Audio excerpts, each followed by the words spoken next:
James Mitchell was a broke single dad who couldn't afford rent. When he saw gunmen trying to kidnap Princess Isabella, he had a choice: walk away and stay safe, or risk everything to save a stranger. The bullet he took changed both their lives forever. Before watching full story, comment below from where you watching. Also like and subscribe for more stories. James Mitchell stared at the pile of unpaid bills scattered across his kitchen table at 3 a.m. Red "Final Notice" stamps mocked him in the dim light.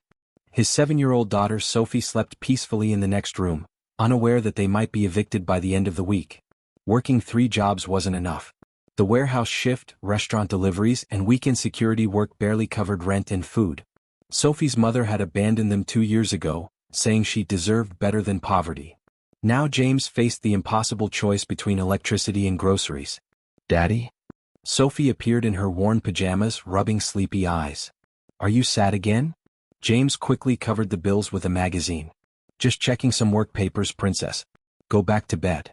Sophie climbed onto his lap instead. At 7, she was too wise for her age, having learned to read her father's moods and worries. "Is it because we don't have much money?" James's heart broke. His daughter never complained about their second-hand clothes or tiny apartment. She never asked for the toys other kids had. She just drew pictures with broken crayons and told him stories about brave princesses who help people. "We'll be okay, sweetheart," James whispered, holding her close. "Daddy will figure it out." But as he tucked Sophie back into bed, James wondered how much longer he could keep that promise. Tomorrow he had a security job at the Metropolitan Museum, some fancy gala with rich people and diplomats. Triple pay, which meant they might make rent this month. Looking at Sophie's peaceful face, James made a silent vow. He would do whatever it took to give his daughter the life she deserved, even if it killed him. The Metropolitan Museum glittered with wealth that evening. James wore his best security uniform and took his position near the main entrance, watching guests arrive in limousines that cost more than he'd make in 5 years. Women in designer gowns swept past him, dripping with jewelry worth more than most people's homes. Men in perfect tuxedos discussed business deals worth millions as casually as James discussed the weather with his neighbors. "Remember," the head of security briefed them, "these are VIPs from around the world. We're invisible tonight unless there's trouble. Professional, courteous, and alert at all times." Among the guests was Princess Isabella of Valdonia, a small European country. At 25, she was known for her charity work and had recently graduated from Oxford. James recognized her from the briefing photos, elegant, intelligent, with kind eyes that seemed genuinely interested in everyone she met. As the evening progressed, James noticed a disturbance near the European delegation. A heavy-set man with cold eyes was cornering Princess Isabella, clearly making her uncomfortable. Viktor Kozlov, according to James's briefing notes, a businessman with rumored criminal connections. "Your Highness," Kozlov was saying, his accent thick with menace, "surely you can spare time for a private discussion?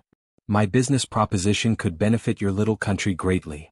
"I appreciate your interest, Mr. Kozlov," Isabella replied firmly, "but I'm here in a cultural capacity. Please contact our ministry through proper channels." Kozlov's grip tightened on her arm. "I think you misunderstand the opportunity I'm offering. My associates and I could be very generous to a princess who shows proper appreciation." Isabella's eyes flashed with anger, but diplomatic training kept her voice level. "I understand perfectly, and my answer remains no." James moved closer, his protective instincts screaming warnings. Kozlov's body language, the way he positioned himself to block Isabella's escape routes, the subtle signals he was giving to other men scattered throughout the crowd, this wasn't just harassment. This was preparation for something worse. As the gala ended and guests began departing, James's anxiety spiked. Kozlov had left 30 minutes ago, but James had spotted him and several associates in the parking area, not leaving but waiting. Princess Isabella gathered her wrap and small purse, ready to return to her hotel. Her 2 bodyguards flanked her as they walked toward the museum's side exit leading to the VIP parking area. James followed at a distance, his shift technically over but unable to shake the feeling that something terrible was about to happen. The parking area was dimly lit, with shadows between the scattered vehicles, perfect for an ambush. As they approached the waiting limousine, James saw his worst fears confirmed. 3 men emerged from behind parked cars, moving with military precision. This was a coordinated operation.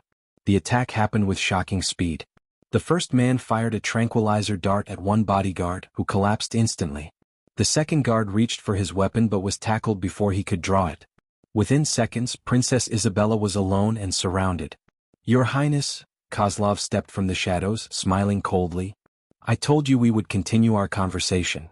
Isabella forced herself to remain calm despite the terror coursing through her. "Mr. Kozlov, this will create an international incident. My country, the United States, the entire European Union will not tolerate this." Kozlov laughed without warmth. "Your little country has no power, Princess. By the time anyone realizes you're missing, you'll be on my private jet, heading somewhere we can discuss your cooperation more privately." One of his men produced a syringe, clearly intending to sedate Isabella for transport. She backed away, searching for escape routes, but found herself completely trapped.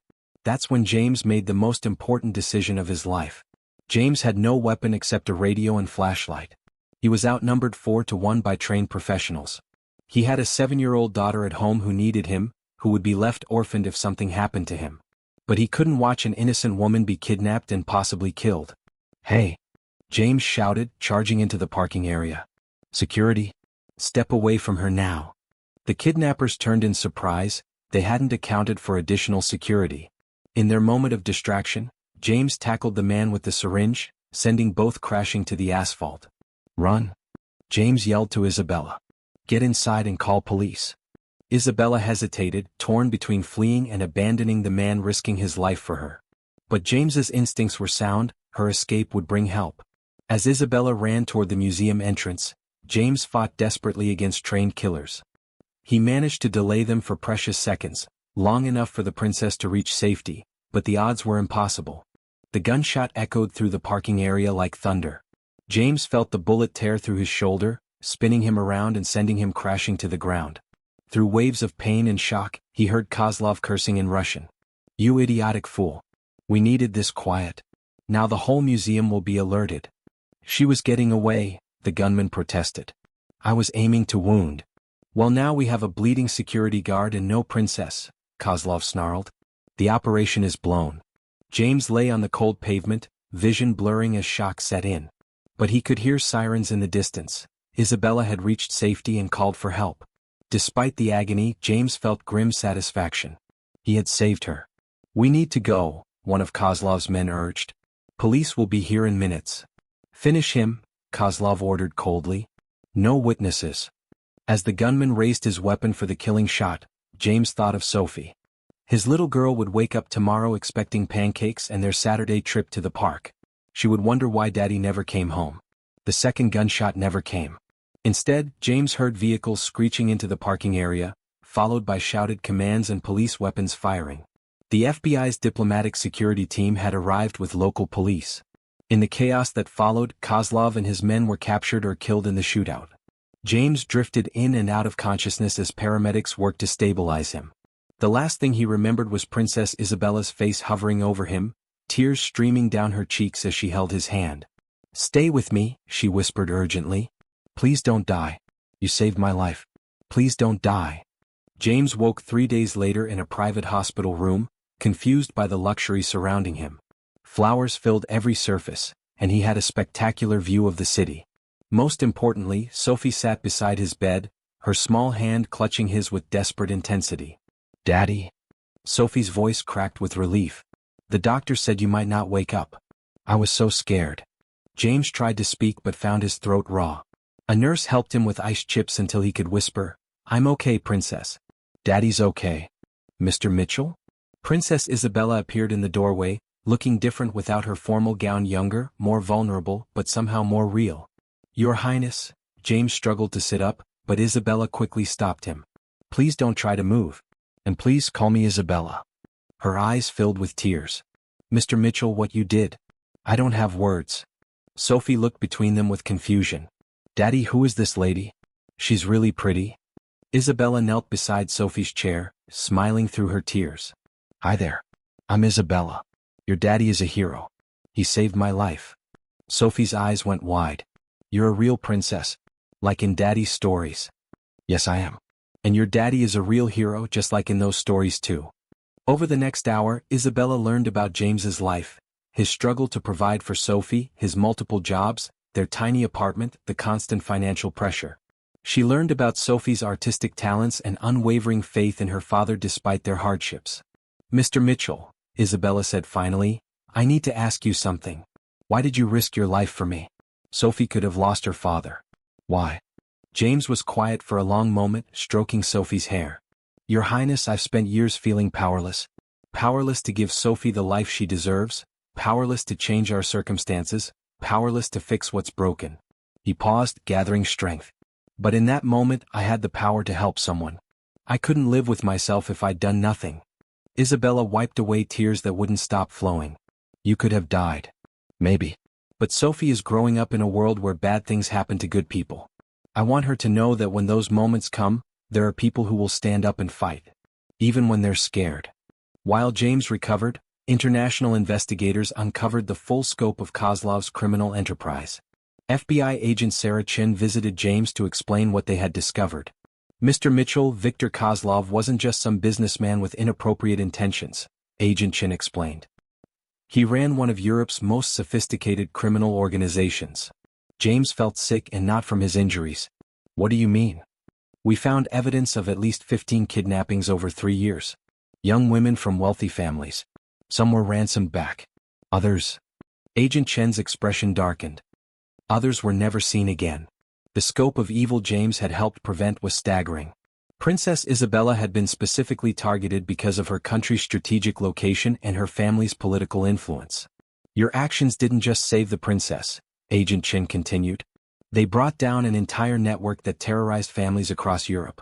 We found plans to expand operations to the United States, targeting politicians' children and business executives' families. James closed his eyes, overwhelmed by the implications. His split-second decision had prevented countless tragedies. There's something else, Agent Chen added. Multiple governments had pooled reward money for information leading to Kozlov's capture. Mr. Mitchell, you're entitled to $2.8 million. James stared at the official document, unable to process the numbers. After years of counting every penny, financial security seemed impossible to comprehend. Isabella visited daily during James's recovery, and their friendship deepened beyond the dramatic circumstances that brought them together. She played games with Sophie, listened to James's stories about their struggles, and slowly revealed her own challenges as a young royal trying to make meaningful change in the world. I've lived my entire life in privilege, Isabella confided one afternoon. I've never known what it means to choose between rent and food, to work multiple jobs just to survive. Meeting you and Sophie has shown me how sheltered I've been. Privilege isn't something to be ashamed of, James replied. It's something to use responsibly. That's exactly what I want to do. Isabella's eyes lit with determination. James, my country's parliament wants to grant you citizenship and a title of nobility. You would become Sir James Mitchell, Knight of Valdonia. Sophie looked up from her coloring book, eyes wide. Daddy, does that mean you're going to be a real knight? James felt overwhelmed by the honor. Isabella, I don't deserve. You saved my life and prevented countless other tragedies. If anyone deserves recognition, it's you. Isabella pulled out another folder. But there's more. I want to establish a foundation in your honor, the James Mitchell Foundation for Single Parents in Crisis. Over the next weeks, as James's shoulder healed and they planned their future, the foundation took shape. It would provide emergency financial assistance, job training, childcare support, and counseling services for single parents struggling to provide for their children. We don't just write checks, James explained to Isabella as they developed the program. We create partnerships with families to help them build sustainable futures. Sophie, meanwhile, had blossomed under Isabella's attention and the security of knowing their financial struggles were over. Her artwork had always been impressive, but now she had proper supplies and space to develop her talents. I want to help other kids like me, Sophie announced one day. Kids whose parents are working really hard but don't have enough money. Isabella smiled at the 8-year-old's wisdom. That's a wonderful idea, Sophie. Art can be very healing for children going through difficult times. 6 months after the shooting, James stood before a group of potential donors, social workers, and struggling families at the foundation's launch event. He wore his new suit, the first he'd owned since his corporate days, but felt most proud of Sophie, who had painted a beautiful banner for the occasion. 6 months ago, I was working 3 jobs and still couldn't provide adequately for my daughter, James began. I felt powerless, forgotten by society, invisible to systems that were supposed to help families like mine. The audience listened intently as James continued. But I learned something important that changed everything. Real power comes from choosing to act when action is needed, from choosing compassion when hatred would be easier, from choosing hope when despair seems logical. The Foundation's approach was revolutionary in its simplicity. Rather than bureaucratic processes and endless paperwork, they focused on rapid response to family crises. Emergency rent assistance could be approved in hours, not weeks. Job training programs included childcare and transportation. Mental health services were integrated with practical support. We ask one simple question before making any decision, James explained. Will this help a family stay together and move toward stability? If the answer is yes, we find a way to make it happen. Isabella took the stage after James, adding royal credibility to their mission. James Mitchell showed me what true nobility looks like. It's not about titles or palaces. It's about protecting others, especially when you have everything to lose. The Foundation's first year exceeded all expectations. They helped 847 families avoid eviction, provided job training for 312 single parents, and offered emergency assistance to over 1,200 children. But the real success stories were individual.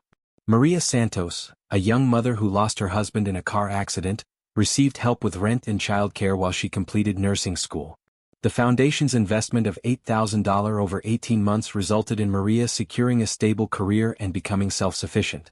Tommy Chin, whose father struggled with disability after a workplace accident, received tutoring support and art supplies through Sophie's new program for children in crisis. His grades improved dramatically, and he developed confidence through creative expression.